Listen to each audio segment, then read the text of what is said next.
This week on Spooky Coop, episode 25, Paul and Michelle recount and discuss the unusual story of a woman in college who meets an extraordinary stranger in a diner. Their meeting brings with it a bizarre introduction by the stranger to tiny creatures in the forest the young lady can never forget. Hi everyone, I'm Paul. And I'm Michelle. And you're in The Spooky Coop. Welcome to the Spooky Coop.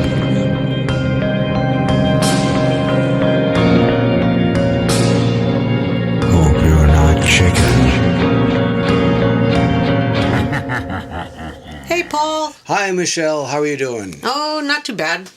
We have an exciting story today. It's one from the archives. It's probably from about 8 years ago. Mm-hmm.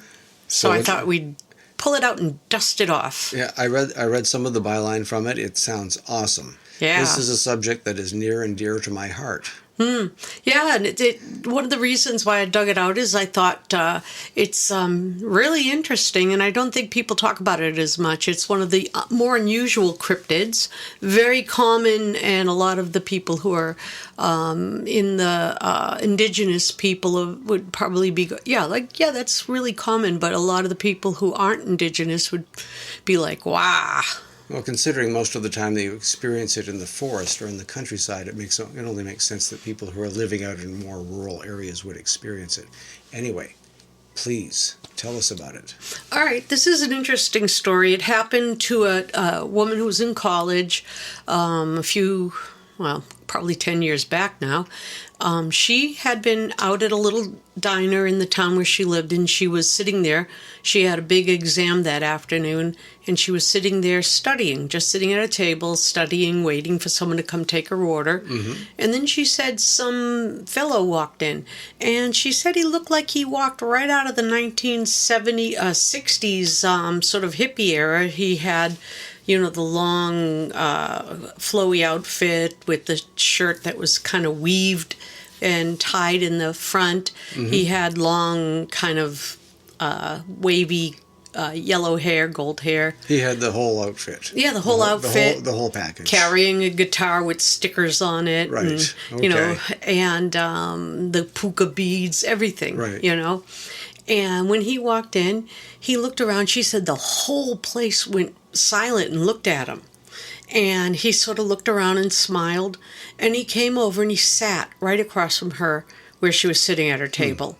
And he sat down, and she was like, what? There's empty tables, and she felt a little bit strange. Mm-hmm. And he looked at her and said, hi, my name is John, no H.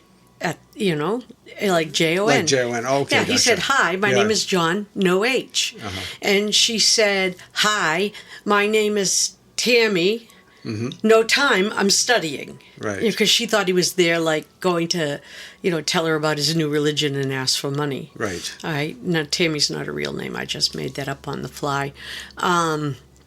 So he said, no. I know you're studying. And then he said, accounting is really boring.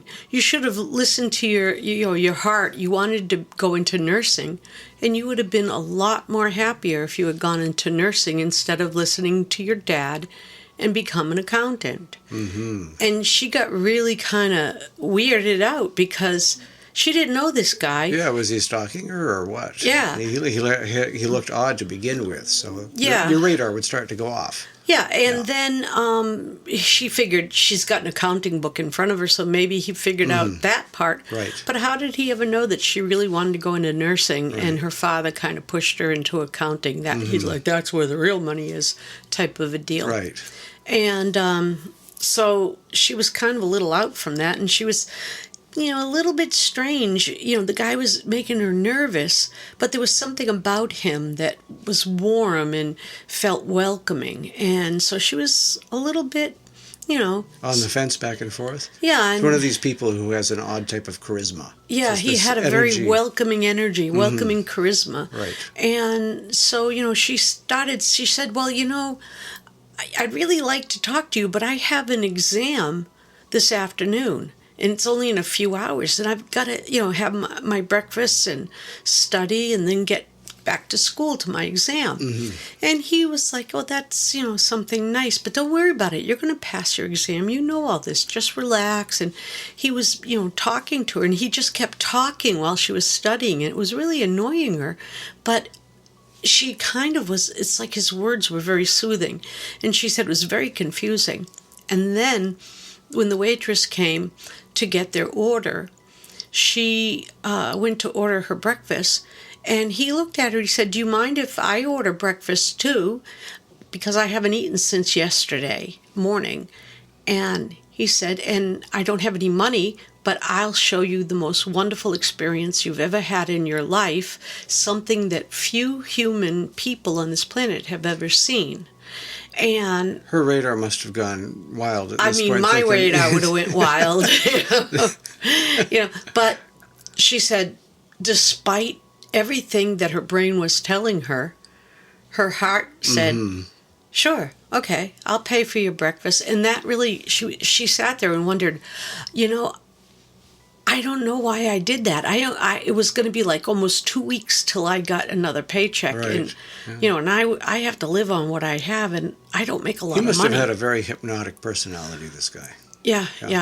He must have. And she said he had intense blue eyes, And she said there was something about him, like you said, something hypnotic, something. Right. So anyway, they had breakfast, and during breakfast, he just kept talking to her about the things of life that, people really should take the time and look at and love and all this stuff like that, almost like he was preaching to her. Right. And then he ate his breakfast, and she ate her breakfast, and then she thought, well, goodbye, John, without an H. It was nice meeting you, and, blah, blah, blah. So she walked out. He followed her out, and he said, do you have a car? And she was thinking, oh, no. She said, why? Do you need a ride somewhere? And he said, no. He said, I want to pay you back for the breakfast. The place I want to show you is not too far from here. And again, the brain and the heart fought. Do I let this man in my car? Do I take him someplace? Do I let him bring me someplace? that whole thing over again. Dear Lord, I wonder what won out. What won out. Her heart won out over her Right. head. She said at that point it was like a movie. He looked up into the sky and he said, you won't believe how beautiful it is. And she said the sun just glinted in his eyes, and he looked like he was Jesus, she said. And she said it was almost like a religious experience standing there next to him. It was very powerful. Up to this point in recounting it, I'm starting to wonder if he wasn't trying, like you originally said, to recruit her for some religion or something. Yeah, some sort of cult thing. And that's Okay. even what she thought. She'd get him in the car and he'd drive her to some cult thing. So she got in the car, and he said, go this way, go this way, go this way. We're here. And it wasn't that far. And it was part of a forest that you couldn't drive into. There was one of those barriers that said no cars or snowmobiles from this point. And it wasn't that far. It was just on the outside of town. And he said, I think this is the place. And she's like, okay. And he said, come on, let's go. And so despite the brain again, she got out of the car, and her and this guy went walking, and they walk in a good quarter of a mile. She said they were walking for at least 15 minutes. And he looks around and he says, nope, not there yet. And she's like, okay. So they walk another 15, 20 minutes or so, and they see this big rock in the woods. It's like a big boulder type of thing, and it's kind of flat on the top. Right. And he goes, there it is. That's where we'll go. And he starts to climb on the rock, and he's like, come on, come on. And her first thing is that a rock, or is that an altar where he's going to sacrifice me? Good girl. Yes. And she had a fight with herself. Do I run? What do I do? And so she gets, again, the fight with her heart and her head. And he looks at her, and he's got this sparkling smile and these big blue eyes, and this energy around him. Mm-hmm. And what does she do? Climbs up on the rock. Okay. Right. And then he says to her, let's sit quiet and meditate. And so he closes he closes his eyes and sits quiet to meditate. And when he does that, she pretends to close her eyes, but she keeps them open and watches them. Yeah. She said. Good.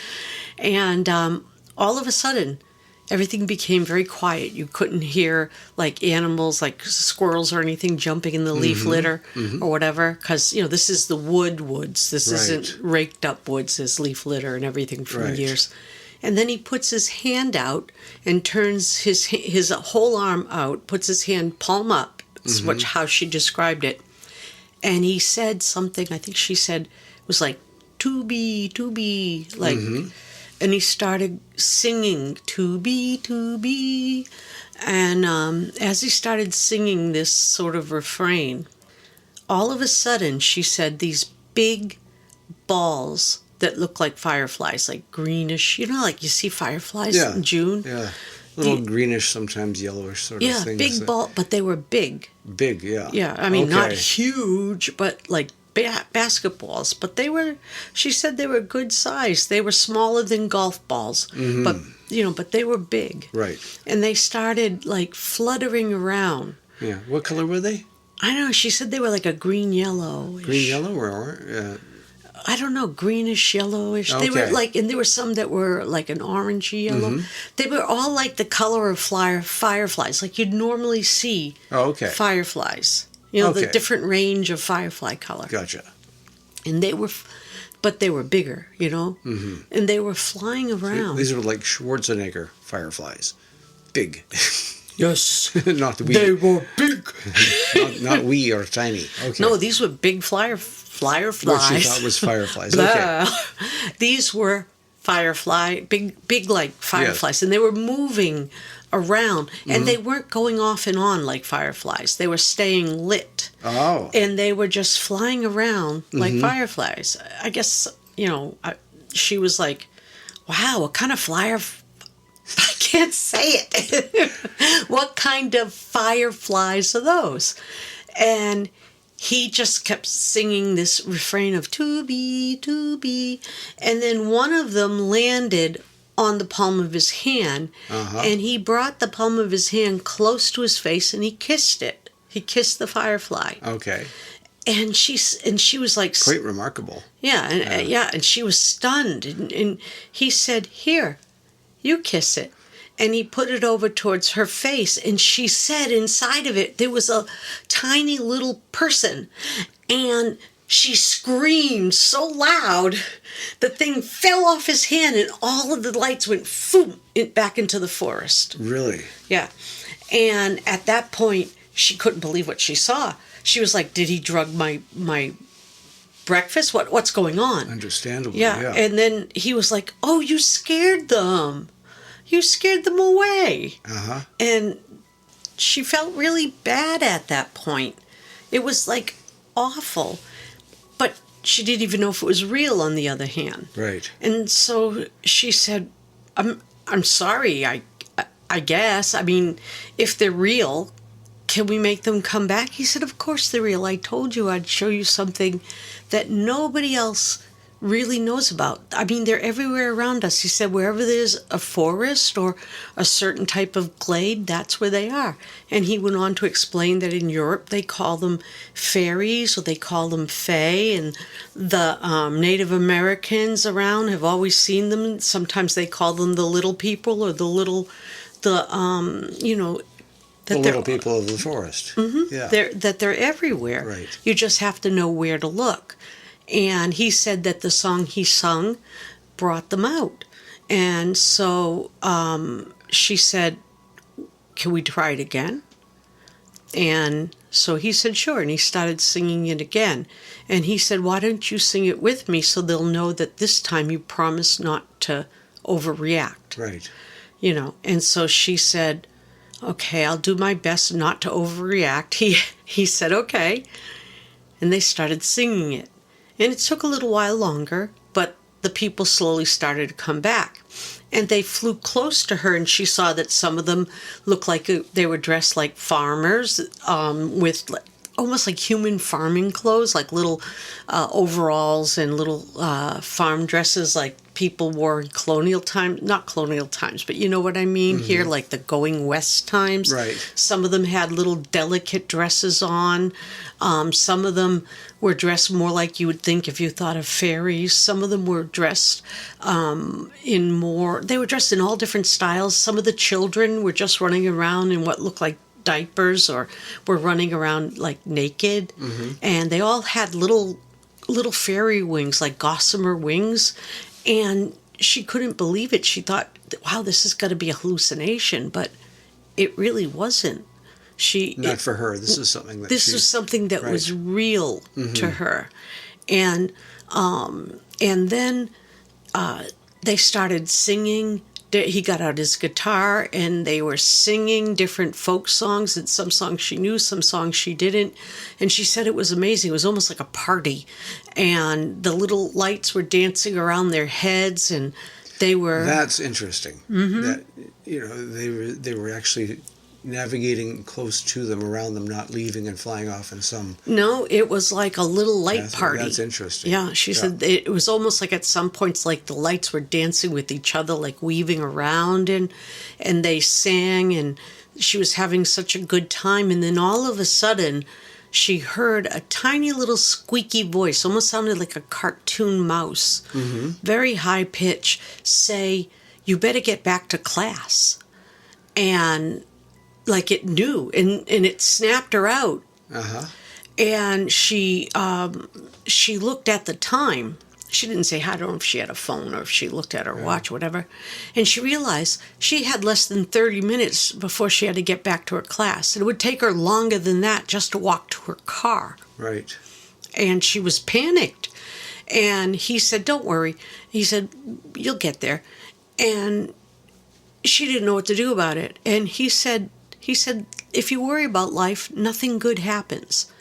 So he helped her off the rock. They said goodbye to the little people, but the little people said, don't worry, and he was like, okay, nothing to worry about. And she was like, what do you mean nothing to worry about? She was freaking out. This was, I guess, like some kind of test she had to get done, and she had to do good. So he helped her off the rock, and they started walking down this path very quickly. And when they came around a little bend, not long, like a minute around this little bend, and all of a sudden they were at the gate. They had only been walking like a minute, and they were at her that sense gate. Of passage of time just was right. I don't know. It wasn't her sense, because if it were just her sense, actual time would have went by. But it was only a minute of time, of actual time that went by. Fascinating. And then she got in her car, and she told him, come on, get in the car, I'll go back. Well, I have to get back. And he said, no, I have to get back. I have to go, so I'll be on time. And she said, where are you going? He said, I have no idea, but I don't want to be late. And then he started walking in a different direction, and he said, you're going to do great on your test. As long as you don't worry about it. And she felt like all of her anxiety about the test was gone. She waved to him. He waved, and he started walking. She looked back at the forest, figuring that maybe she could get a quick picture, but all the lights were gone. Yeah. And so typical. They know you're looking. They're whatever manifestation it is. Oh, they got a camera. Forget it. Run. And she, at that point, on her all the way back to her test, she wondered, did I see what I saw? Yeah, did that really happen? I can believe that. I understand. That's a very typical response. Yeah. Did that really happen? Did I see what? Did I even see him? Or what happened? And I'll bet as time passed, that the memory of that seemed I have no idea. Real. I have no idea. Yeah. Before this podcast, I tried to look her up and get in touch with her, but I mean that was almost a decade. I couldn't find her. The subject of little people it's near and dear to my heart because, as you know from our book that we wrote together, Prophecy's Edge, I had the rare opportunity that I'm very grateful for, to see a little person. And it was a little tiny Caucasian-looking person. And they're always Caucasian. No, Yes, and when I spoke to some of the Aboriginal people on the reserve where I saw this, when I was first talking to them, they described them as being Caucasian people. And I said, has nobody ever described them as looking like Aboriginal people like yourself? And it was the funniest thing. The elder I was talking to said, no. They're always white. They were describing them as a Caucasian before they even saw a Caucasian. Mm-hmm. Yeah. So. Fascinating. Well, that was a wonderful story. Yeah. I hope we get more stories like that sent in to us. Yeah. Because there, and more types of earth spirit types of stories, because there are things going on this planet that are right out there, but fascinating to hear about. Mm-hmm. And people experience them, and it's a truth they carry with them for the rest of their lives. Yeah. And we if you have a story like anything like that, please send it on, and we'd love to share it with the world. Mm-hmm.